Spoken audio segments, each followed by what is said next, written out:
So I've had various informal conversations with the various Panthers about their respective projects in the past and potentially in the future. And since a number of them are interested in using camera traps, I thought rather than do this 9 times, I tried doing it once. And I also want to have a chance to sort of show Amy how we're going to try to speed things up for her, because she's one of our partners. So we started this large-scale camera trapping effort that we call Snapshot Safari, and the goal is to get similar standardized data from as many sites as we can across Africa, so that people can do comparative studies, but most importantly, so people can have a good idea of how various wildlife populations within their reserves are faring. So I'll show you the kinds of things that we were doing. And so this all started when we first set out a large camera trap grid in the Serengeti about 8 years ago, or 2011. And so it's been running ever since. And we've had about 200 cameras going the whole time. And it's in the middle of the Serengeti National Park, and it covers much of the long-term Serengeti Lion Project study area. So our idea was to get enough data on the prey to be able to see how they were responding to various risks of predation as measured from the radio-collared lions that we have in the same area. But it became clear that after we set out this camera trap grid that we had bitten off far more than we could chew. And I think a lot of people who set out camera trap grids have been faced with the same problem, that you can generate far more photographs than it's easy to deal with. And so I was very lucky that I had a couple of graduate students who were very savvy on both database management, big data, and citizen science, because we had to deal with the fact that we're getting millions of photographs every few months from the Serengeti. And so we then eventually put this online. It was the first Zooniverse camera trap grid project. We called it Snapshot Serengeti. And so the idea was that you can go on, and I think a lot of you have done this, you go online and you get a picture at random and you say, what is that? And then there's a checklist that you can choose the different species. You can also say how many individuals are you seeing, what are they doing, that sort of thing. And so this really was a very concerted effort by a number of people. Some of you from Oxford may have met Allie Swanson, so she came here to be part of Zooniverse for a couple of years. Margaret Kosmalo is our computer programmer who really was able to make sense of how we would do this thing from converting these photo files from each camera into usable data. And then Meredith Palmer, I'm going to show a lot of the data. She was able to take advantage of all the mechanics that were set up by her predecessors, and I'll show you the results of a couple of her papers. And then Annika Moe was a postdoc we had who was helping to turn these into classroom tools. So one of the things that we like about this is that having the cameras are a very appealing way for anybody to feel engaged both in wildlife research and in the general, just this sort of sense that science matters and they can be part of it. So this was the original team that really did most of what I'm going to be showing you. So we launched it online. So we set out the cameras the year before, and we were just overwhelmed. We had a small group of undergraduates. Actually, we had about 35 undergraduates that we were having look at the photos, and they just couldn't keep up. There was no way they could classify the pictures as fast as they were coming in. So we put it up on Snapshot Serengeti on the Zooniverse platform. We launched that in the middle of December 2012. And it was quite amazing because what we've had over time is over 180,000 people from all around the world have gone online and given their assessment, classifying the photographs, saying, is that a wildebeest? Is it buffalo? What is it? How many do you see? And all that. And so it's done well over, this is older data, there have been over 12 million classifications by now. And so we've been able to use this in many ways. Now, importantly, in part of this is that we don't rely on the judgment of any one individual for a single photograph. We want to make sure that each photo is viewed by a panel of at least 10 individuals. And I'll show why we came to that number in a minute. So we have checked them. We took out several thousand photographs that our volunteers had classified, and we checked ourselves. I mean, these are online people. That could be anybody. It could be some kid down the block. It could be that famous 400-pound teenager in Donald Trump's neighbor's basement that was hacking Russian things. You know, it could be that person. It could be anybody. It could be your grandmother. So, you know, these are a lot of people who will never have gone to Africa and never seen these things in person. But it's really quite amazing that if we take the consensus across 10 different individuals, that they're really highly accurate. So some of those 2.9% pictures that they couldn't identify are tough. Now, this may seem like a really weird abstract pattern until I tell you that this is the last photograph this camera took. Right? So now you know it was a hyena coming up to bite the camera. But then there are other photographs, you know, where, what is it? You know, I don't know. So, you know, there's some pictures you're never going to get. And some we could get, volunteers couldn't, and vice versa, maybe. We don't know. Okay, so how do we know, or what do we know about the accuracy of these classifications? Well, one of the things that is very clear is that if you have a range of different species, that the most commonly encountered species, people get used to, and they start to work out, oh yeah, that's a wildebeest, okay? So if you go across from left to right at the bottom, the species that are only rarely seen in the cameras, the error rate is pretty high, okay? So both of those lines are going down. So the error rate's really high on the far left. But for things like wildebeest, people get a wildebeest after all. Yeah, it's a wildebeest, it's a wildebeest. And so their accuracy is really quite high. Now we looked at the two ways that people can make mistakes, and they both show the same general pattern, that for some of these rare species, people just, they don't get it. There's one in the picture, but they didn't see it. So they didn't report that rare species. So that's a false negative. It was there, but they didn't say it was there, okay? And just as likely is a false positive. It's like, oh boy, a zorilla. And it's like, no, it's a warthog. I mean, people want to see something they haven't seen before. So you tend to get these biases. So this is one of the things to be aware of, especially if you're using your camera traps to try to get surveys of rarer species, that people are likely to get the common ones really quite well, but if they're going to make mistakes, it's likely to be in the ones that you're most interested in. So just be careful with those, because it can be both false negatives and false positives. Now, I also said that the consensus of 10 photographs is really quite accurate. And so we've actually disaggregated the data by species, and you can see where this plays in. So on the left, there are species that almost anybody gets 100% of the time, unless we get some joker, you know, who says, oh, it's a, you know, it's an emu or something that doesn't even exist there. So things like giraffe, zebra, and wildebeest, people just get it, okay? And we could say, okay, we retire the photograph after only one or two people have looked at it because they're already 98% accurate, okay? On the right hand, there are these two panels. One is the false negatives, so they didn't see them. But out of the panel, if you've got 10 people, you reach an asymptote. So they're going to reach kind of a maximum accuracy, and you get that with just 10 different people looking at the pictures. Okay, so we had, initially I think we had as many as 30 different people looking at them. Yeah, that's what goes across there. But going from 10 to 30 views isn't enough. I mean, it's kind of a waste of effort. You're keeping the picture in view for too long, and you're not going to improve your accuracy. And that's true for the false positive as well as the false negatives. Okay, so, all right, so that's the basis. So we have this online system that we can now reliably classify large numbers of photographs as to species, and we can count them. So what do we do with the data? What are the kinds of things to do with camera trap data? And I'm sure that you've been getting exposed to a lot of different techniques for ecologists using camera trap data, and I'm just going to show you the ones that we've focused on that derive from our long-term interests on lions and predator-prey interactions. So just, there's obvious things you get from these camera trap pictures. You get a lot more pictures of diurnal species during the day.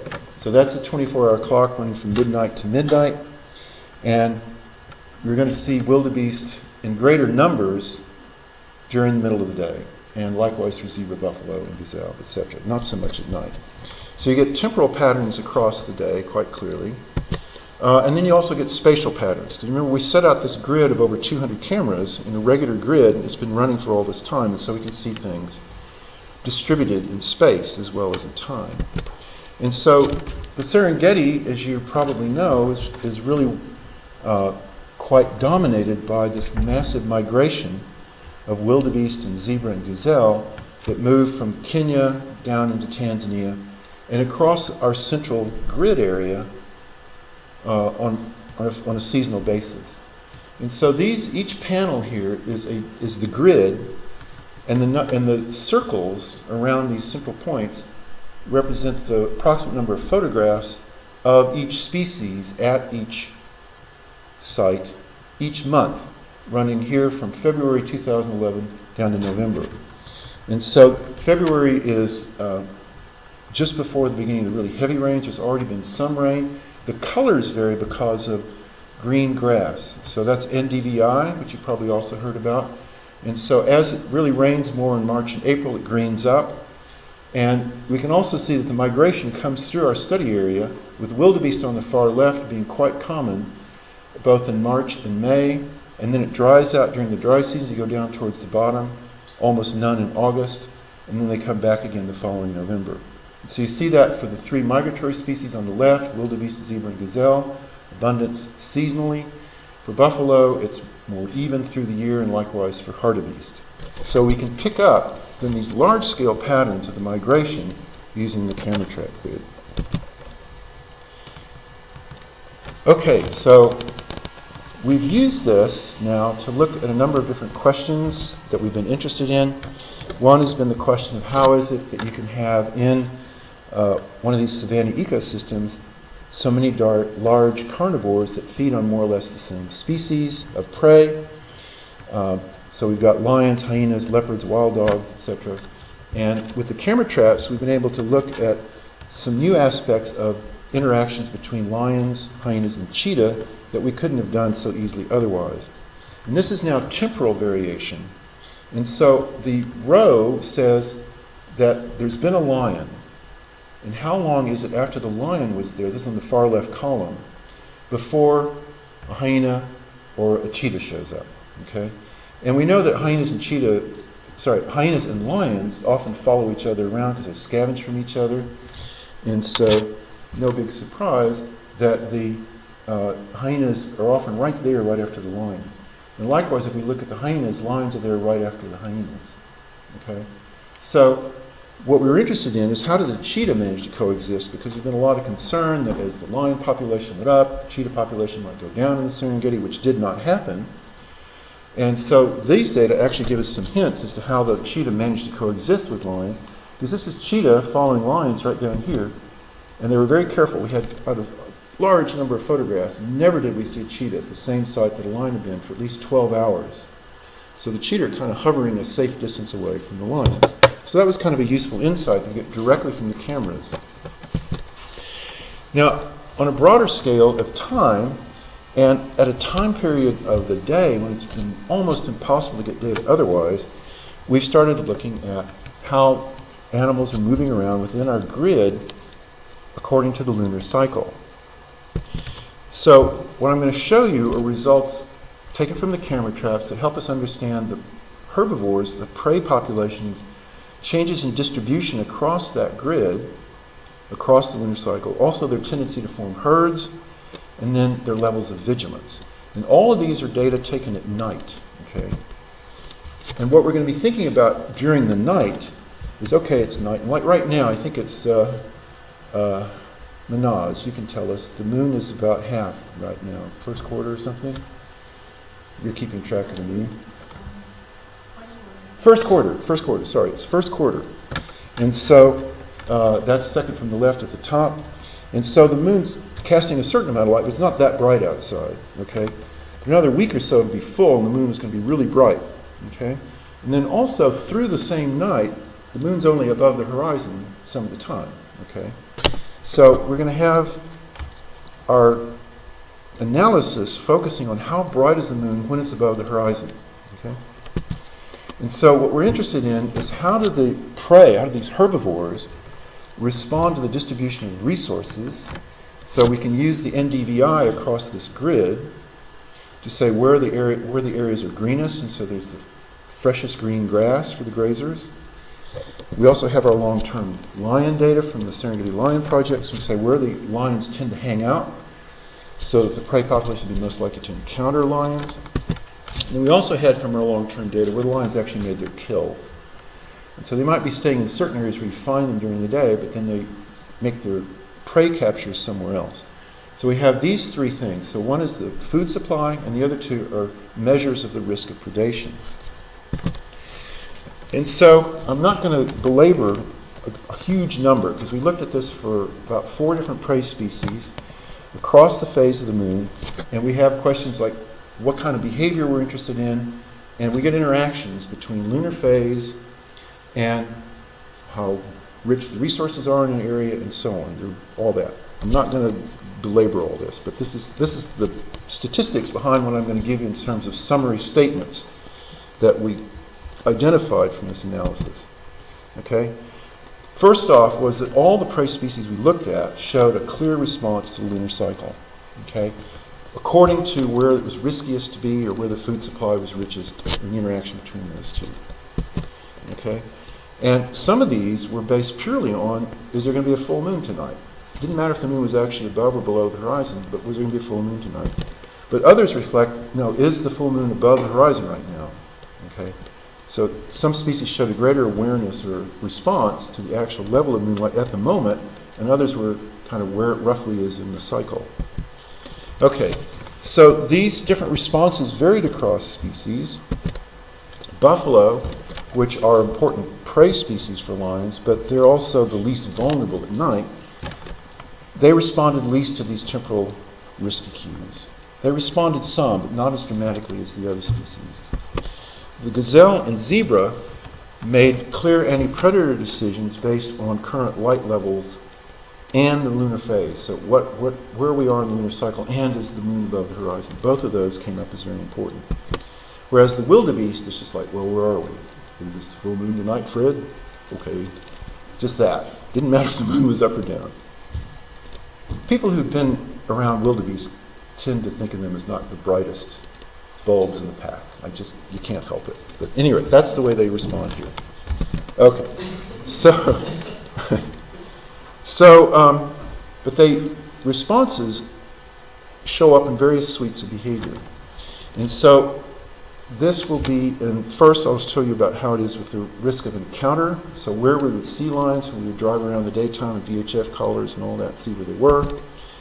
And so we have an area of risk in an encounter with lions. And so most species avoided these areas as high spatial risk. Okay, so they showed a response in their distribution.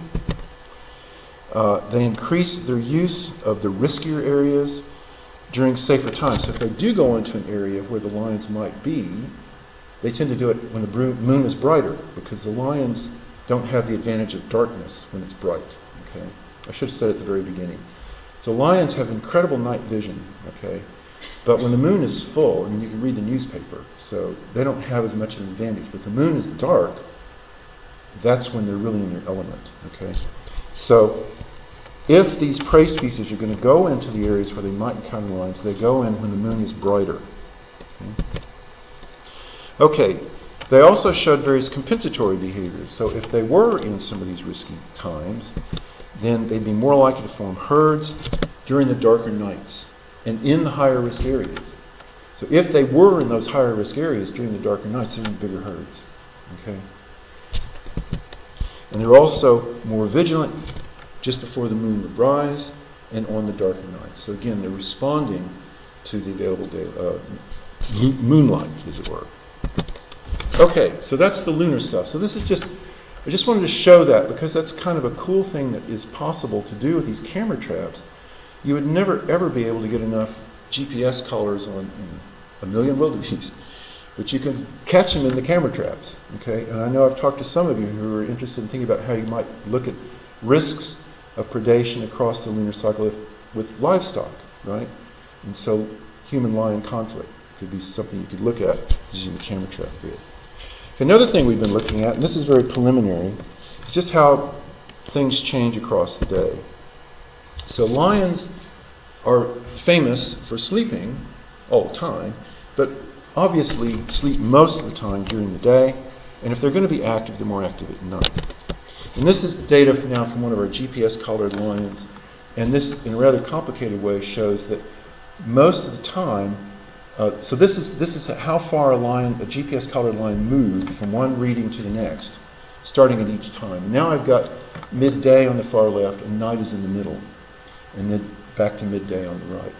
And so what we see is that lions are fairly inert during they're absolutely inert in the evening and the afternoon. Then they wake up just after sunset, and they start moving around, and they have a fairly constant movement rate on average, although any one night they might not go anywhere, but then they'll suddenly go some distance. If they're going to go those long distances, they do it at night.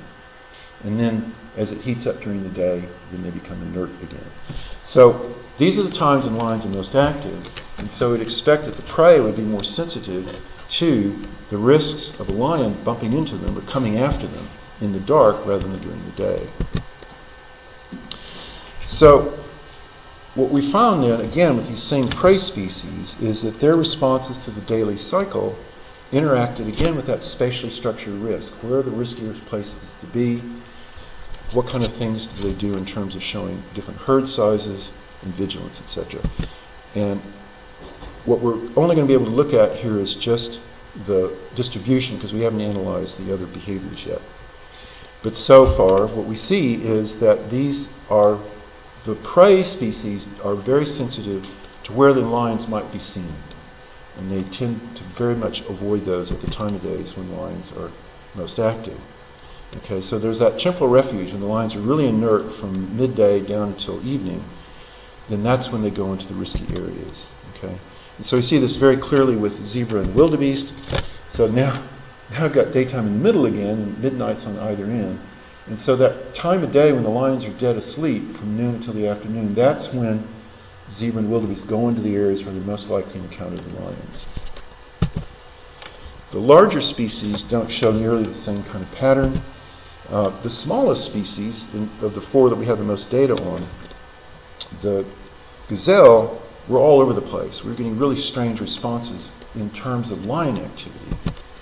And that's probably because we're thinking too narrowly. Lions do prey upon gazelle, so they are a risk factor to gazelle's safety and health. But so are hyenas, so are jackals, so are leopards, and so are cheetah. And these are all maybe active at different times of day. So by looking at the response of gazelle just to lions may not tell us very much. They may have to respond to all these different species at the same time. So again, if people are thinking about doing these sorts of projects, it's probably worth keeping in mind that the species you're most interested in may not be the primary influence on the prey's behavior. It might be they're responding to cheetah, for example, in this case. Okay, so all I'm trying to show here is that we get dynamic changes in Sweet's predator behavior across spatial temporal risks. So we saw that their grouping patterns, their vigilance, all these things varied according to the phase of the moon. We're seeing some of these patterns in the daily cycle as well, but we haven't yet looked at herding and we haven't looked at vigilance, so this is still incomplete. Okay, so that's all what we've done in the Serengeti. Now I want to go forward and tell you what we're doing next. We've expanded the Snapshot Serengeti out to this broader program of Snapshot Safari. And so we're hoping eventually to engage with as many different people as we can doing large-scale camera grids across Africa. And our primary goal for this has been to work with people so that they can have a good idea of how well various different animal species numbers are changing through time. Are there rare species maintaining a constant population size? Are they growing? Are they declining? All these different kinds of questions that one can ask about the health of an ecosystem with a focus on the larger species that you can capture with camera traps. Okay? And so if we have enough participation on this, then we're looking forward to identifying some common strategies in the success stories so that this can be part of a toolkit that managers can use all over the place to decide how they're going to invest their conservation dollars in trying to protect the animals within their reserves. So we're looking at how well the camera traps in our Serengeti grid estimate the populations of the different species in the park. And we do get a very broad correlation that the rarer species we get few pictures, the common species we get a lot of pictures, and it can be used as a pretty good estimate of overall population size of each of these different prey species. Now in the Serengeti, there's been a long history of ecological monitoring using other techniques. So those estimates on the y-axis going up are either from like aerial surveys or road transects or whatever. And these have been done for a very long period of time. And so we tried to match up our camera trap grid with the most recent independent survey, which in some cases aren't very recent. So like those numbers on elephant, they're pretty old compared to the camera trap data that were collected 2011 onwards. So we're reasonably confident they're pretty good estimates, but as we go forward, particularly when we work in more of the parks in southern Africa, where the entire reserve will have grids inside them, that we can calibrate better how well some of these measures, like the relative abundance index, actually reflects absolute population sizes. I mean, not only are the independent population censuses of other species out of whack, not at the same time as our camera traps, but also, we just have a grid that's in the middle of this huge ecosystem. So there's a lot of animals in other parts of the park that we couldn't possibly, we have to assume that our grid represents a very large-scale ecosystem that's quite heterogeneous in its kinds of habitats. So if we have a grid data coming in, once we do have grid data coming in, that cover all the habitats in the entire reserves, and we'll have a much better idea how well these work. Okay, now from the work we've done so far, again, this is from the Serengeti, is that how you do these estimates of populations have to be considered with some care. So this is a study that one of Amy's students, Jeremy Cusack, did on our lions, because we knew absolutely how many lions. We didn't have to worry about things being out of whack, because we had an ongoing lion study at the same time as the camera trap grid, and so we could see how well estimates. And one of the models that's been proposed that can give you reasonably good estimates of population size is called a random encounter model. And you have to make a few assumptions about how much an animal moves during the 24-hour period, but with that, then you can estimate population sizes. And I've just plotted this because it shows that the data can be really misleading from a camera trap survey, especially on a species like lions. So the y-axis shows how far off these estimates were from the true number. Okay, and if we're close to that horizontal dotted line, then the estimates are really quite accurate. But where there's a large bar going upwards on the histogram, it was terrible.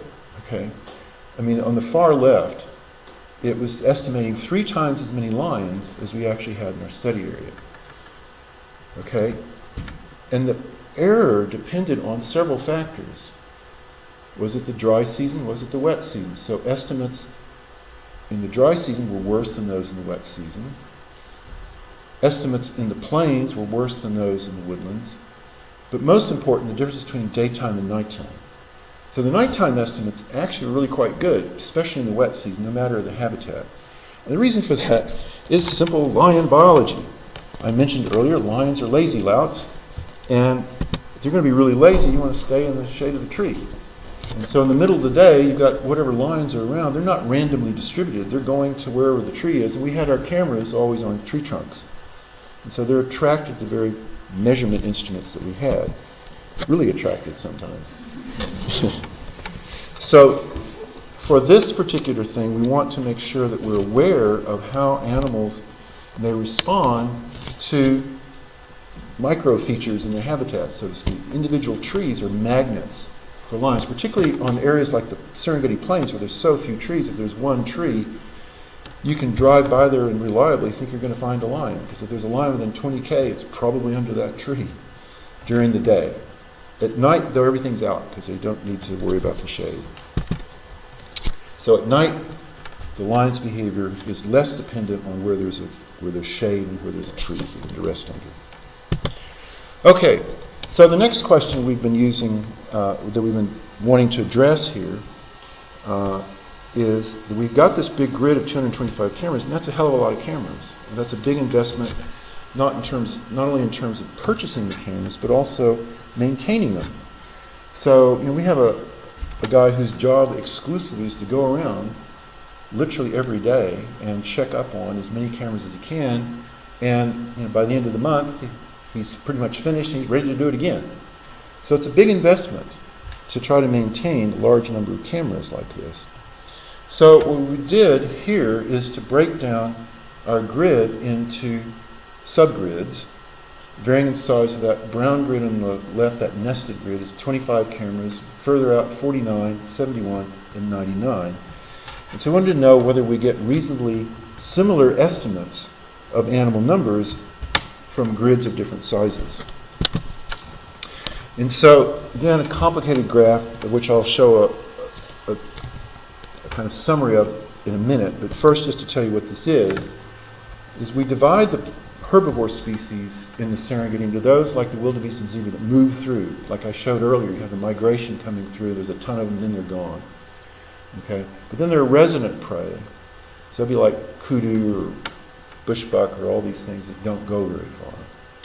And so on the y-axis is a measure of how variable your estimates are from one set of pictures to the next. And then the x-axis on each one is how much time has elapsed since you set out the camera grid. Okay? And so what you get a general picture of is the initial estimates are really quite variable. Just by chance, a wildebeest may have walked in front of the camera, or just by chance it's missed. And so you get from one day to the next, any individual thing is a very high variation in numbers. But through time, then the variance tends to decline, and it starts to reach sort of a lower asymptote. Okay? And that level of variability is going to depend with how many cameras you've got. So the upper left-hand panels, you see that's really noisy, even all the way to the end. But in the lower right, it gets pretty clearly less noisy through time. Okay? So this then looks at a standard length of time, and it asks what is the general level of variability in your estimates that you would get with these different number of camera grids. So red is just 25 cameras. Oh, it's hard to see on here. Green is 49. Tan is 71, and then brown or orange is 99. And what is kind of encouraging, I guess, is that at least for some species, 49 cameras would pretty much be as much as you need. It's going to be slightly noisier than 71 to 99 cameras, not a hell of a lot. So depending on your budget and depending on the amount of effort you want to put in, you probably could get away with about 49 cameras for at least those 5 species. But it's not true with all of them. Okay? Other species need even larger grids. Okay? So things like impala, which is in the middle on the right, or far right, the waterbuck, and also buffalo, those 3 that don't work well for the residents, those are all 3 species that form clumps. And so you either get a clump or you don't, and that's why the variation can be pretty high. The more cameras you have, the more likely you are to capture each one of those clumps. Okay? So some species will require larger grids than others. So it just depends on the questions you're asking and how much variability you're comfortable with, how large your grid should be. Okay, now, so I said that we recently expanded Snapshot Serengeti to Snapshot Safari, and we've been encouraging people to set up new camera trap grids, and I'll show you in a minute. We have a lot of those coming up in South Africa. We're also working with Amy with her camera trap grid in Ruaha, or her camera trap data from Ruaha. Also Colleen Begg with her cameras from Nyasa. We will be working with Greg Carr's group with their grid in Gorongosa. And so we launched it with our first 6 sites. That included Colleen and Amy's grids, plus continuing with Serengeti and a few others, on February the 9th. And so those are the 6 sites that were in there when we first started in February. And these blue sites are scheduled to join us later this year. So we hope to get up to 18 grids by the end of the year. That may or may not happen, but it's not impossible that we'll have as many as 18 by the end of the year. Now, when we set up Snapshot Safari, again, it's great. You get all these classifications. And that seems pretty impressive. That's 800,000 photos, photo classifications. Remember, each picture may be viewed a number of different times. We set the upper limit now at 20, I think. So we got a fair number of photographs done in the first 25 days. And in some ways, that sounds good. But when we first set up Snapshot Serengeti, and that was the very first online camera trap project. So we had the whole world to come and look at our camera trap grid and nobody else's. And we got over 1 million in just the first 10 days. Okay? So this is a lot slower than it was back in the day. And it's not surprising because now, as I said, Allie came here and she helped Zooniverse to generalize the Snapshot platform. And so there's 100 different camera trap grids on Zooniverse right now. Lots of them. So there's a dilution now. There's many more cameras vying for people's attention. And it may also be the case that there's some donor fatigue, that people have sort of been there, done that. I don't know. So the way we're going to get around this is we have worked with, and we have a paper coming out next week showing our machine learning algorithm. So Jeff is at the University of Wyoming. He's now working with Uber in San Francisco, because they're into machine learning with self-driving cars and stuff. And so I just want to show you how a computer can actually be trained if you have a very large number of photographs that have already been classified. So we had Jeff's group look at about 4 million different photographs that have all been classified. Wildebeest impala, 7 hartebeest, 3 cheetah, whatever. All of those were in there. And so they trained their machine algorithm to be able to pop back and say how many each animal it saw and what species it was. So I'm going to show you what the computer can do. So here's a photograph. It's a camera trap photograph, and the computer is just about 100% sure. That blue bar on the far left shows that it is almost 100% certain that those are impala. Okay, it gives maybe only 1% chance that those are Grant's gazelle, and vanishingly small chance that it's any of those other species. Okay, it also is about 50% sure that there are 8 impala there.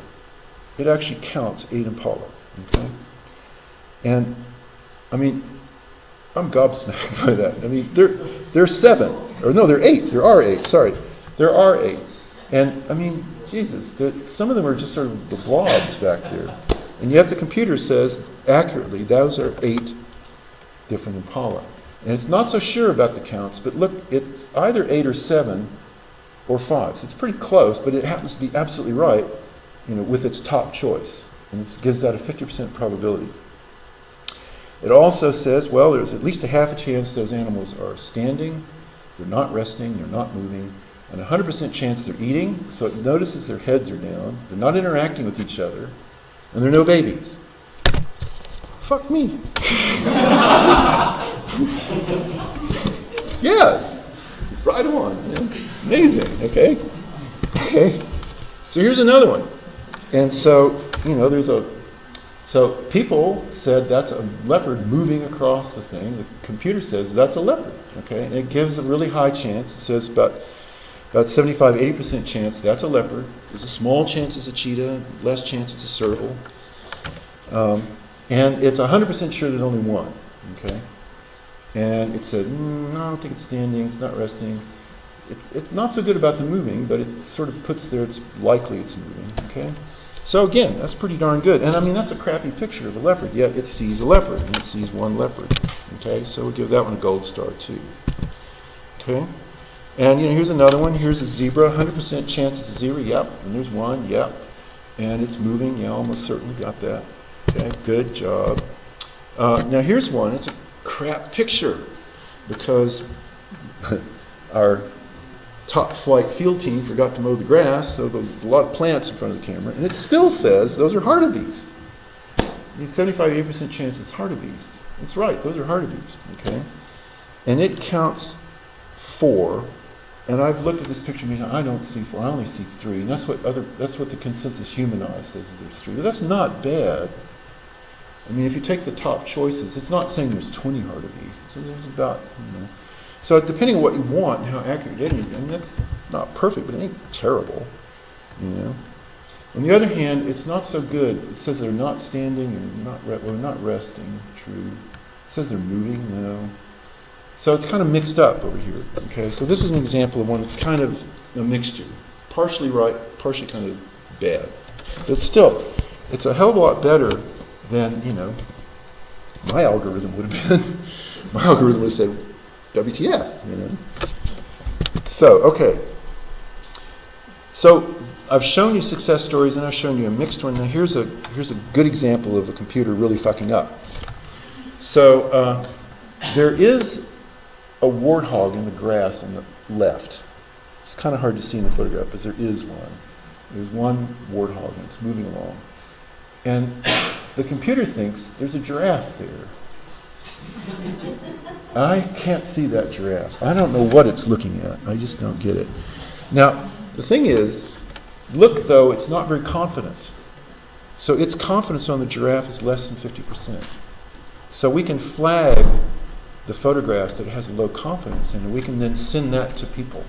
Okay, so instead of sending all of our easy ones to people to look at, we can say, well, no, the computer can't do this very well. Can we have people look at this? So that cuts down. So our point is to try to cut the effort online with our very tired 180,000 overstretched volunteers. So we'll send them these sorts and we would identify them by saying, well, okay, this is where its best guess isn't that strong. It has a less than 50% chance of being a giraffe, okay? Okay, so it's screwed up there, and I don't know why it thinks that's a zebra, for God's sake. But again, it's not very sure. So it's, before it was like 100% sure when things were. Now it's not very sure, okay? So again, we send that out for people to look at, okay? So our idea then is that we have these algorithms, and so the team here, this is one of his graduate students with a lovely, I'm sure, but for me unpronounceable name, Arash is his first name, that tried a number of different algorithms for counting the number of animals in the photographs. And so the green bar on those histograms are when what the computer said turned out to be 100% right. It was like 3 hartebeest, and yes, that's what people said, 3 hartebeest, okay? So it was absolutely right on average about 60-odd% of the time. And then it ranks. Well, there might be 3, there might be 4, there might be 2. And so its top 5 estimates are pretty close. They're within one bin of being right, okay? Or it includes the right estimate, but just wasn't the top one. So it's 80% accurate on that. So on average, this is a simplified way of looking at it. But overall, when it actually goes through and we get a result out, the overall thing is that it's about 80% right to the number 1 of how many animals of each species it says it sees.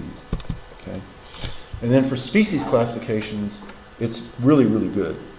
And so its accuracy for its top one is that particular single algorithm there is about 95%. But on average, overall, when we run it through and have it go, it's just as accurate as people. It's also about 97% accurate.